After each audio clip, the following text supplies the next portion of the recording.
ഹരേ കൃഷ്ണ. സർവം കൃഷ്ണാർപ്പണമസ്തു. എല്ലാവർക്കും നമസ്കാരം. ഇന്ന് നമുക്ക് ശനിദോഷത്തെക്കുറിച്ച് പറയാം. എന്താണ് ശനിദോഷം?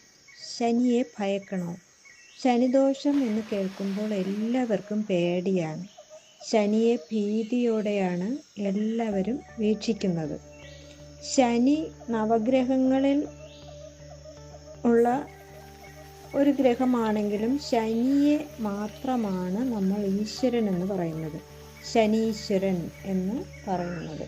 മറ്റുള്ള സൂര്യനെയും ചന്ദ്രനെയൊക്കെ നമ്മൾ അങ്ങനെ പറയാറില്ല. സൂര്യായ നമ, സോമായ നമ അങ്ങനെയൊക്കെയാണ് പറയുന്നത്. പക്ഷേ ശനീശ്വരായ നമ എന്ന് പറയുന്നത് ശനിയെ മാത്രമാണ്.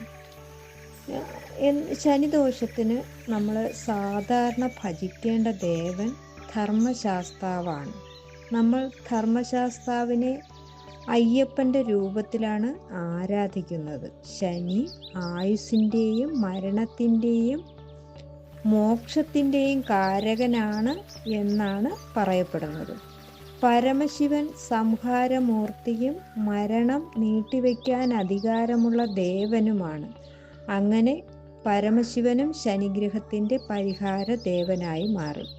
ശനിദോഷ പരിഹാരത്തിന് നമുക്ക് ആശ്രയിക്കാവുന്ന മറ്റൊരു ദേവൻ ഹനുമാനാണ്. മഹാരാഷ്ട്രയിൽ അഹമ്മദ് നഗർ ജില്ലയിൽ ശനീശ്വരനൊരു പ്രത്യേക ക്ഷേത്രം തന്നെയുണ്ട്. തമിഴ്നാട്ടിലെ കാരയ്ക്കയിലും ശനീശ്വരന് ക്ഷേത്രമുണ്ട്.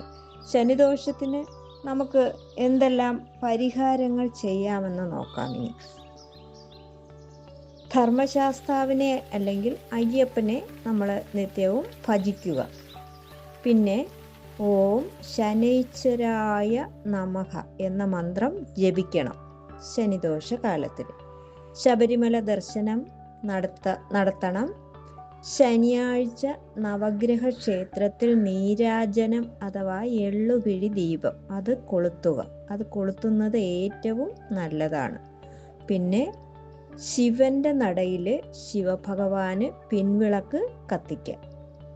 മൃത്യുഞ്ജയ ഹോമം ശിവക്ഷേത്രത്തിൽ നടത്തുന്നതും ശനിദോഷത്തിന് പരിഹാരമാണ്. ഓം നമഃശിവായ എന്ന പഞ്ചാക്ഷരി മന്ത്രം ജപിക്കുന്നത് ശനിദോഷത്തിന് വളരെ ഉത്തമമാണ്.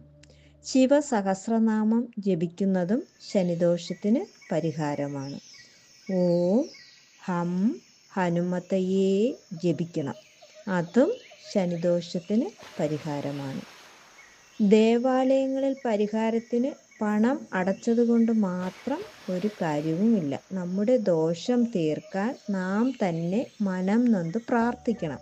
കൂടാതെ ശുദ്ധമായ ചിന്തകളും പ്രവൃത്തികളും വേണം. പ്രാർത്ഥനയും വിശ്വാസവും ഇല്ലെങ്കിൽ എന്തുതന്നെ പരിഹാരങ്ങൾ നമ്മൾ ചെയ്താലും പ്രയോജനം ഇല്ല. മാത്രമല്ല പല കാര്യങ്ങളിലും നമ്മൾ കൃത്യനിഷ്ഠത പുലർത്തണം.